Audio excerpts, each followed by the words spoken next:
Donc beaucoup se disent, mais Seigneur, qu'est-ce qui ne va pas? Je prie, ça ne change pas. Je fais ceci, ça ne change pas. La question que j'ai quand même envie de te poser, c'est est-ce que tu penses que tu es utile à Dieu? Juste une question. Est-ce que tu penses être utile à Dieu? Alors, Jean 12, verset 26 dit ceci, regarde. Jésus dit, celui qui veut me servir doit me suivre. Me suivre, ça veut dire faire comme moi. Ce n'est pas suivre comme on suivrait un film, non. C'est m'imiter, c'est me copier. Ça veut dire marcher après moi. Quelqu'un dit Amen. Et mon serviteur sera là où je suis. D'autres versions disent, mon serviteur sera là où je suis. C'est-à-dire, mon serviteur peut vivre la gloire que je vis. Mon serviteur. Donc celui qui me suit peut vivre la gloire que je vis. Quelqu'un dit Amen.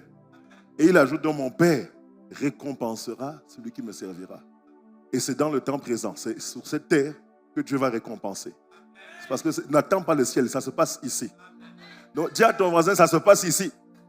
Oui, ça se passe sur terre. Parce que certains attendent trop le ciel. C'est toi qui as amené le ciel sur terre. Que ta volonté soit faite sur la terre comme au ciel. Si quelqu'un me sert, qu'il me suive, regarde, sans hésitation, s'attachant fermement à moi, se conformant à mon exemple en vivant. Donc c'est mon exemple qu'il faut suivre, ma vie de prière, ma vie de foi, ma vie de sacrifice, ma vie de consécration. C'est ça qu'il faut suivre. C'est ça qu'on appelle suivre. C'est pas faire ce que tu veux, c'est faire comme Jésus fait. Personne n'a le droit de dire je fais ce que je veux, je suis découragé. Jésus n'a pas été découragé, ne sois pas découragé. Tu ne seras pas découragé, tu vas te relever au nom de Jésus. Est-ce que tu sers Dieu? C'est ça la question. Demande un peu à ton voisin sans le gêner. Il ne faut pas trop le mettre mal à l'aise. Est-ce que tu sers Dieu? Parce qu'il dit, il faut me suivre. Il y a une gloire qui va venir. Et mon Père va te récompenser. Ici-bas déjà. Mais la question c'est, est-ce que tu sers Dieu? C'est la question qu'il faut se poser. Et quelqu'un va dire, oui, je sais. Ok, on va voir. Mais je dis déjà à quelqu'un qui ne le sert pas, que tu perds des avantages. Tu perds des bénéfices, parce qu'il y a des bénéfices à le servir. La protection divine, la gloire de Dieu. Il y a tellement de bénéfices à le servir. Et en fait, le servir, c'est un ordre. Beaucoup de gens aiment le verset qui dit, tout âme forgée contre moi sera nul et sans effet. Et toute langue qui se lèvera en justice contre toi, tu la condamneras. Mais il dit, c'est l'héritage des serviteurs. C'est le salut qui leur viendra de moi. Donc c'est pour ceux qui servent. Ce n'est pas pour tout le monde. Ce n'est pas pour ceux qui ont accepté Jésus. C'est pour ceux qui servent. Il n'a pas dit tel est l'héritage de mon peuple. S'il allait dire ça, il n'a pas dit tel est l'héritage de mon peuple. Il a dit tel est l'héritage de mes serviteurs. Serviteur, ça vient du grec doulos, qui veut dire esclave. Et un esclave ne se plaint pas. Un esclave ne dit pas, oh, aujourd'hui j'ai pas envie, aujourd'hui je sens pas, aujourd'hui je me lève pas. Non. Le problème, c'est que beaucoup croient qu'ils servent. Mais en fait, pose-toi une question intérieure. Est-ce que tu es son esclave? L'esclave, il n'y a pas les émotions. Il n'y a pas non, il pleuvait, non, je ne sentais pas, non, je ne voulais pas, non, j'étais un peu découragé, non, j'avais mal au ventre. L'esclave fait ce qu'on lui dit de faire. C'est ça un esclave. On ne lui demande pas son avis. L'esclave ne cherche pas à comprendre. L'esclave obéit. Et il dit, il y a des avantages à être mon esclave. Parce que tu n'es pas... Personne ne fait ce qu'il veut. Soit tu es otage de Dieu, soit tu es otage du diable. Seulement Dieu, c'est pour faire le bien. Je n'ai pas entendu ton amen. Même Jésus, quand il dit, venez à moi, vous tous qui êtes fatigués et chargés, je vous donnerai du repos. Après, il dit quand même, prenez mon joug, car il est doux et léger. Quand tu sers Dieu, tu maintiens le feu du Saint-Esprit en toi. Je n'ai pas entendu ton amen. Tu maintiens la puissance de Dieu. Et il y a des bénédictions qui t'accompagnent.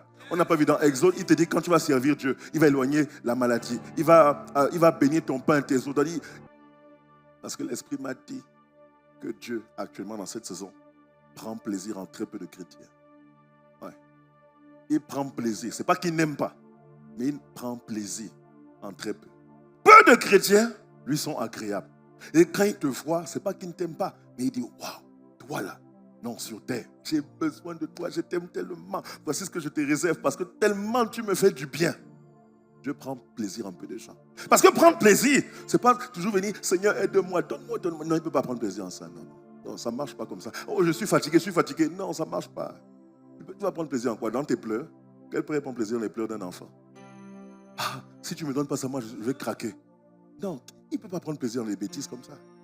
Quel père va prendre plaisir dans les enfants qui veulent toujours, comment on dit ça, lui faire du chantage? On connaît, mais il m'a montré ça sous un autre angle. La Bible dit, c'est lui, parlant de Jésus, il parle de Jésus, l'apôtre Paul, qui a fait don de certains comme apôtres, d'autres comme prophètes, d'autres comme évangélistes, et d'autres encore comme pasteurs, et d'autres comme enseignants. Donc 5 ministères. Amen. Regarde, pourquoi faire? Il a fait don de ces hommes pour que ceux qui appartiennent à Dieu, donc toi et moi, pour que le peuple de Dieu, regarde, soit rendu apte à accomplir leur service en vue de la construction, de la croissance du corps de Christ. Donc, il a mis les apôtres, les pasteurs, les prophètes, les évangélistes, les docteurs de la loi ou les enseignants, pour que tout chrétien, c'est ça qu'il dit les saints, le perfectionnement des saints, pour que tout chrétien serve Dieu pour la croissance. C'est pas pour qu'on vienne te bénir chez toi. C'est pas pour qu'on vienne prier chez toi. Non, c'est pour que toi et moi, nous servions Dieu pour la croissance du corps de Christ. C'est pour ça qu'il y a des apôtres, des prophètes. C'est pas pour te faire du bien à toi. Premièrement, c'est pour l'œuvre de Dieu. Même si ça ne te plaît pas, acclame quand même, acclame. Parce que beaucoup, tu vois, tu es mal à l'aise à acclamer parce que tu es égoïste. Et le problème, c'est que tu ne comprends pas. C'est que quand tu te mets au service de Dieu, la Bible dit que Dieu va t'honorer, Dieu va te récompenser, Dieu va te visiter. C'est comme ça que ça se passe. 5 facettes que tu dois absolument manifester pour plaire à Dieu. Acclame le Seigneur pour sa parole. Il y a 5 faces. Il m'a montré. Il y a 5 choses que tu dois faire. Et tu vas être vraiment agréable à Dieu. Alors la première chose à faire, l'apôtre Paul a parlé, il a donné les uns comme apôtres, il a donné les prophètes, il a donné les évangélistes, il a donné les pasteurs et il a donné les docteurs. Les docteurs, c'est ceux qui enseignent. Et je vais aller dans l'ordre croissant parce que là-bas, c'est l'ordre décroissant. Tu dois avoir une facette d'enseignant de la parole. Je n'ai pas dit que tu seras forcément docteur, mais tu dois chercher à avoir cette facette-là pour être agréable à Dieu. Acclame Dieu parce que tu vas manifester cette facette d'enseignant. Tout chrétien doit pouvoir connaître la parole et pouvoir la transmettre à ses proches, à ton conjoint, à ta famille, à tes collègues de travail, à tes camarades d'université ou de classe. Tout le monde doit savoir faire ça. Tout le monde. Tout chrétien doit méditer, manger la parole. Parce que c'est une nourriture. Jésus a dit que c'est une nourriture. L'homme ne verra pas de pain seulement, mais toute parole qui sort de la bouche de Dieu. Donc tout chrétien ton esprit a besoin de ça. Mais beaucoup de chrétiens ne mangent pas la parole. Beaucoup de gens ne connaissent pas. Non, les gens ne connaissent pas. Alors comme l'apôtre Ivan dit, méditer c'est quoi? Méditer c'est chercher la pensée de Dieu. Tourner jusqu'à trouver. Jusqu'à avoir une révélation de lui. C'est ce qu'on appelle le réma. Le logo, c'est la parole écrite. Le réma, c'est la révélation, la parole de Dieu. C'est ce que tu dois absolument développer. Selon ce que l'apôtre Paul dit, c'est le cœur de berger. Parce que quand on dit pasteur, en fait, on dit berger. Je n'ai pas dit que tu dois être un pasteur. Attention. C'est avoir, tu dois avoir cette capacité, avoir cette facette de berger. C'est-à-dire des gens, quelqu'un qui aime prendre soin des autres. Quelqu'un qui aime les autres. Sinon, tu ne peux pas réussir, t'inquiète pas. Si tu crois que tu viens seulement à l'église pour toi, ça ne va pas marcher. Ce qui a fait que Joseph arrive au palais, c'est parce qu'il a pris soin des gens. Ce qui a fait que David arrive au palais, c'est parce qu'il prenait bien soin des brebis de son père. Tant que tu n'as pas un cœur de quelqu'un qui aime prendre soin avec amour, Dieu ne peut pas t'élever très loin. Dieu va utiliser les gens qui ont ce cœur-là, qui prennent soin des autres avec amour. Donc je n'ai pas dit que tu dois être pasteur, avoir le titre de pasteur, ça ne veut rien dire. Mais tu dois aimer prendre soin des gens. Aimer prendre soin des gens, pas pour les contrôler. Pas pour qu'on fasse ce que tu veux. Hey, moi j'ai dit qu'on fait ça. Non. Parce qu'à un moment, Satan va un esprit de chefferie, un esprit de contrôle, de manipulation, pour qu'on te donne l'argent, pour qu'on te fasse ceci. Ça, c'est la folie. C'est la sorcellerie. Ça n'arrivera pas chez toi au nom de Jésus. Mais tu dois aimer les gens parce que tu veux qu'ils croissent dans la foi. C'est ça que l'apôtre Paul dit. La croissance du corps de Christ. Tu dois aimer les gens, aimer prendre soin des gens à l'église. Tu dois aimer prendre soin des gens dans les familles d'impact les jeudis. Il y a un nouveau, tu dois déjà l'aimer. La facette de l'évangélique. C'est la troisième facette. Je n'ai pas dit que tu as un ministère d'évangéliste. Ministère d'évangéliste, c'est des gars qui sont capables de sortir comme Philippe, d'aller gagner tout un territoire. Je n'ai pas dit que tu as ce ministère. Peut-être tu as la gloire à Dieu. Mais tu dois avoir cette facette. C'est-à-dire cette capacité-là est en toi. De faire quoi? D'aller annoncer la parole. Juste. Comme selon la méthode que Dieu t'aura donnée. Tout le monde ne sait pas aller dans la rue et dire, est-ce que je peux te parler? Il y a des gens qui sont pas à l'aise avec ça. Mais au moins, annoncer Jésus. C'est lui la bonne nouvelle. Je n'ai pas entendu ton amen. Chacun a sa méthode. Chacun a un terrain sur lequel il se sent à l'aise. Chacun a une approche. Dieu t'a donné une méthode et une approche à l'intérieur de toi. Dis à ton voisin, tu as une méthode et une approche. À tout le monde, Dieu a donné une méthode et une approche. Tout le monde. Certains seront plus à l'aise dans la rue. Certains seront très efficaces sur les réseaux sociaux. Certains seront très efficaces dans le one-one, dans le box-to-box, c'est-à-dire en discutant avec quelqu'un, en discernant ses problèmes. Chacun a son truc. Mais au moins, il faut le désirer. Combien d'âmes tu as amené à l'église aujourd'hui? Combien d'âmes tu as gagné à Christ depuis le 1er janvier? Et tout le monde, ce n'est pas un département de l'église. Tout le monde doit avoir en lui ce fardeau. Quatrième facette, la facette prophétique. Ouais. C'est initialement le prophète.